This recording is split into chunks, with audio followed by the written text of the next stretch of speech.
So, yan na po yung ano natin, dila ng baka.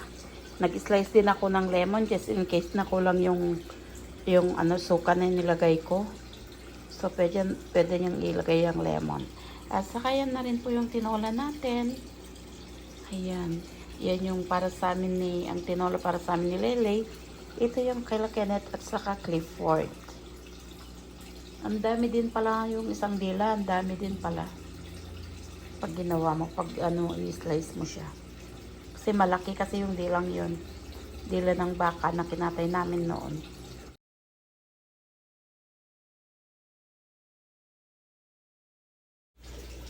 Magluluto tayo ng tinola at saka yung dinakdakan na dila ng baka. Ayan siya. Pinapakuluan natin para matanggal natin yung ano ba to, yung puti niya, yung kulapot. Ano bang tawag doon? Yung kulapot na. Tapos na maikat tayo. Kasi hindi matanggal kung hindi natin pakuluan muna. Dahil noon, yung may tatlo akong malalaking dila ng baka. Kikinukuha namin pag nagkakatay kami sa farm. Binigay ko yun sa kaibigan ko. Tapos ginawa niyang dinakdakan. Inano niya sa akin. Binigyan niya ako. Sabi niya, tikman mo. Tapos nung inuwi ko, kinain ni Clifford. Gusto pala din ni Clifford ng ganun.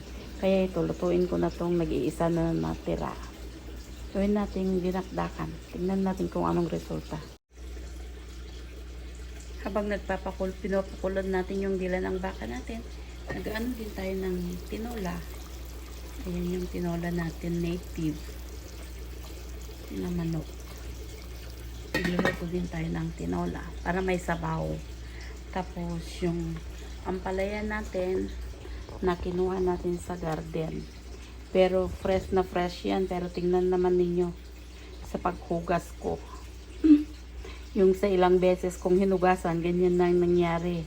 Parang ano na, nalanta. Parang nalitlit. Anong tawag doon? Hindi ko alam. Hindi ko alam kung anong Tagalog.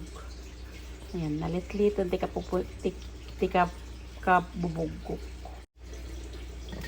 Pwede na natin ilagay yung ampalaya.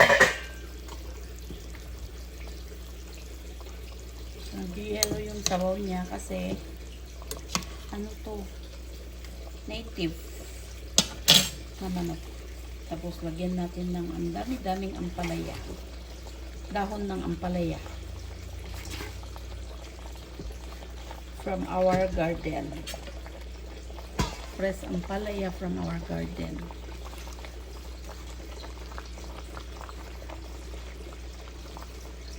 Tapos ang dami yatang sabaw masyado.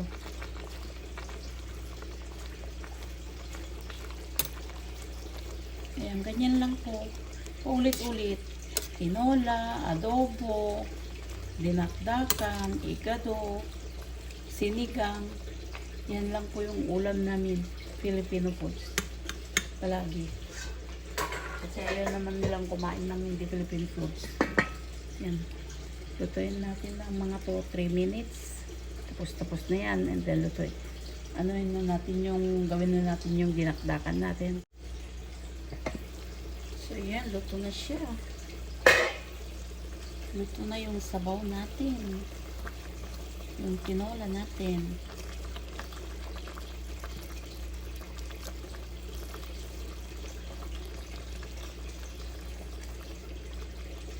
So, isang putahe na yan.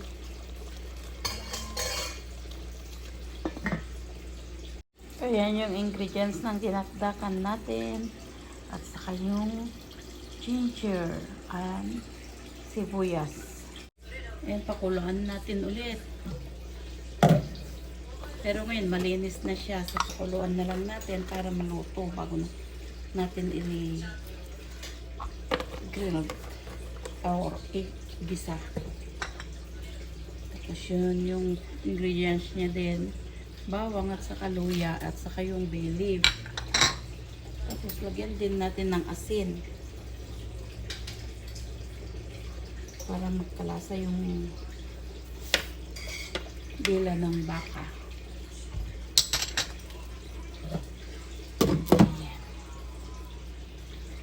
Ngayon, nandyan na yung dila ng baka natin. Natanggal na natin yung kulapot niya. Malinis na yan. So, slice lang natin. Tapos, pakuluan natin ng onion at saka sibuyas para lumambot siya. Ngayon, nandyan na yung dila ng baka natin. Natanggal na natin yung kulapot niya. Malinis na yan. So, slice lang natin. Tapos, pakuluan natin ng onion at saka sibuyas para lumambot siya. Yung kumukulo na po, so ilagay natin. Malinis na siya. Tinanggal na natin yung kulapot niya. Ngayon, pakuluan lang natin para maluto.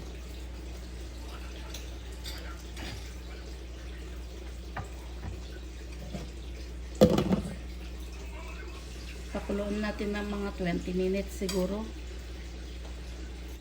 Yan, kumukulo na siya.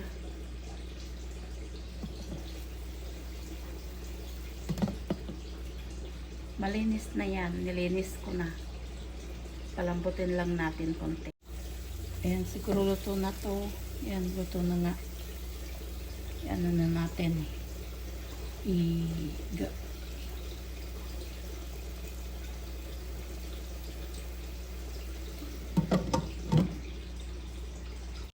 Ayan, luto na siya. Tagalin na natin dyan.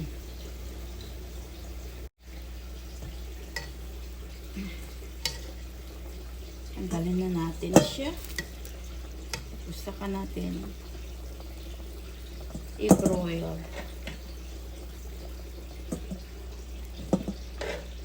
Lambot na siguro to.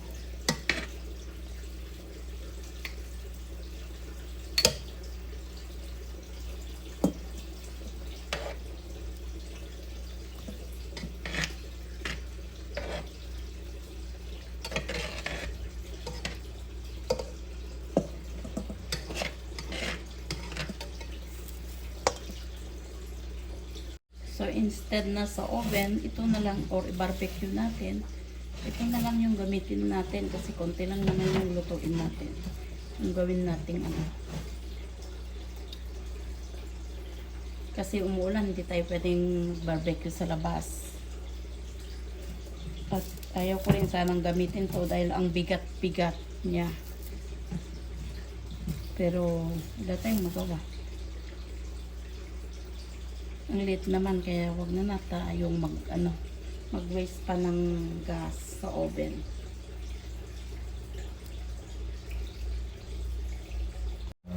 Ayan, mainit na siya.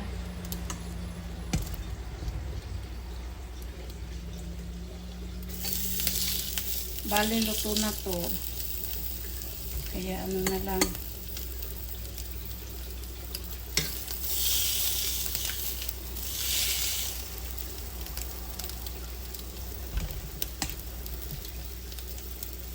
Malambot lang pala ang dila.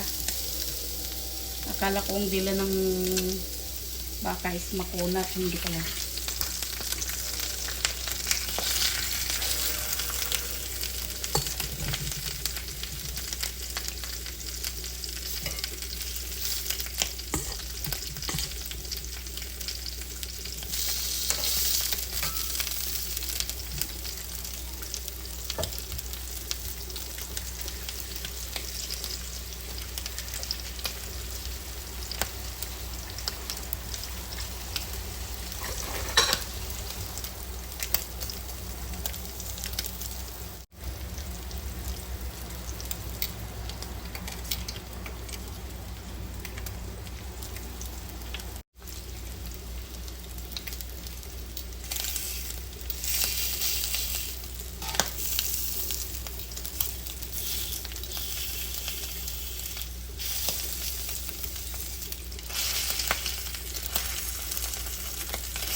Dapat pala di ko nilagyan ng mantika, no? Para parang barbecue din.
Ayan. Ayaw po ni Clifford ang crispy. Ayaw po ni Clifford ang crispy.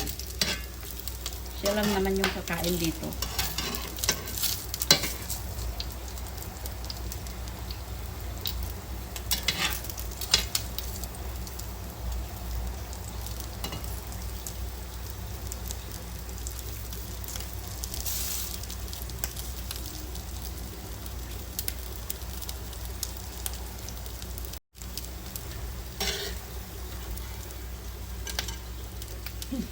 Sunog ang dila.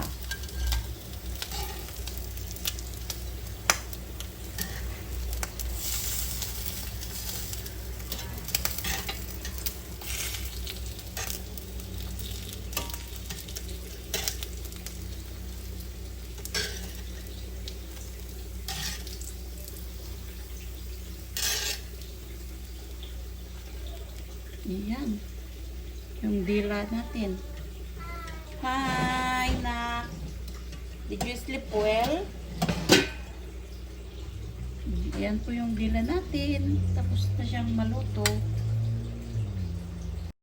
So, andyan na po yung dila natin. Dila ng baka. Kasya na yan para kay Clifford. Siya lang naman yung kakain. So, i-slice natin ng paano bang magkano ng dinakdakan? Malilit lang, ano. Hindi ko alam kung paano hiwa ng dinakdakan. Ayan, hiwain na natin.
Ang bango niya, in fairness.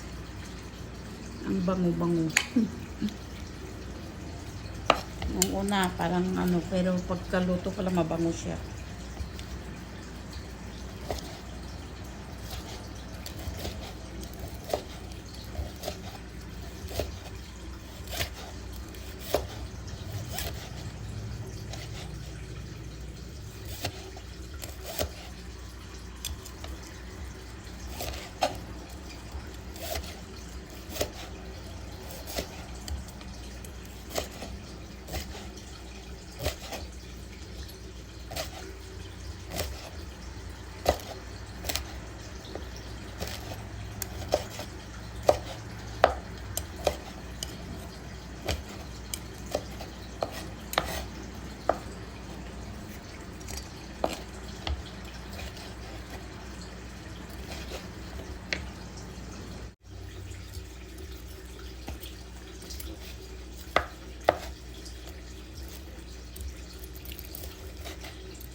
Ang bango niya.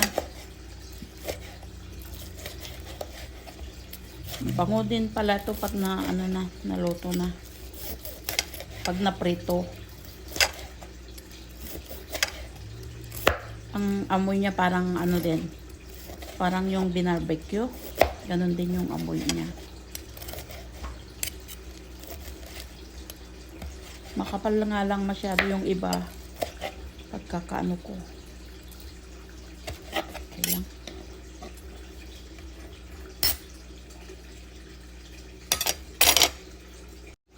So, yan na. Medyo madami din. Ang laki kasi nung dila. Kaya, yan. Kasya na yan sa kanya. May baon na rin siya bukas dyan. So, lagyan natin ng vinegar. Lemon sanang ilagay natin. Oh my God.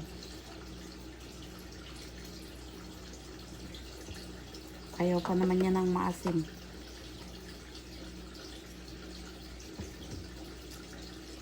Siguro yan na lang muna. Siya na lang maglagay mamaya ng ano kung gusto niyang dagdagan. Tapos lagyan natin ng asin.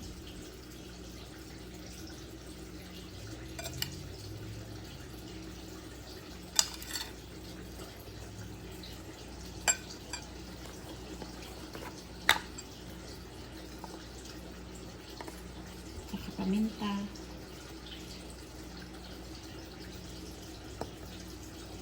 Maraming paminta. Baka din na niya makain mamaya sa dami ng paminta.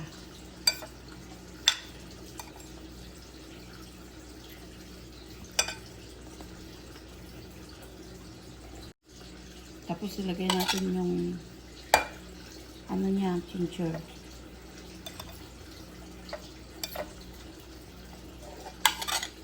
Ang dami na natang dito.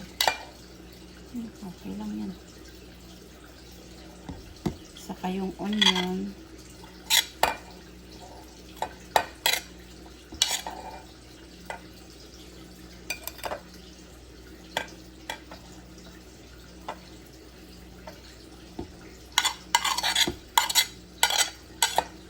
Sabihan ba natin to ng mayonnaise? Di ko lang. Hindi ko rin siya matikman kung kasya na yung ano asin niya. So siya na lang mamaya ang mag-ano kung gusto niyang dagdagan. Kasi ayoko naman ng dila. Di ko to makain. So, andyan na po yung dila ng baka natin. Ayan. Yung nag-iisang dila ng baka, ang dami pala. Ang dami din. At saka yan din yung tinola natin. Yan. Native chicken. At saka na may ampalaya. Yung ampalaya natin. So, ito para kay Clifford at Kenneth. Yan naman yung sa amin ni Lele.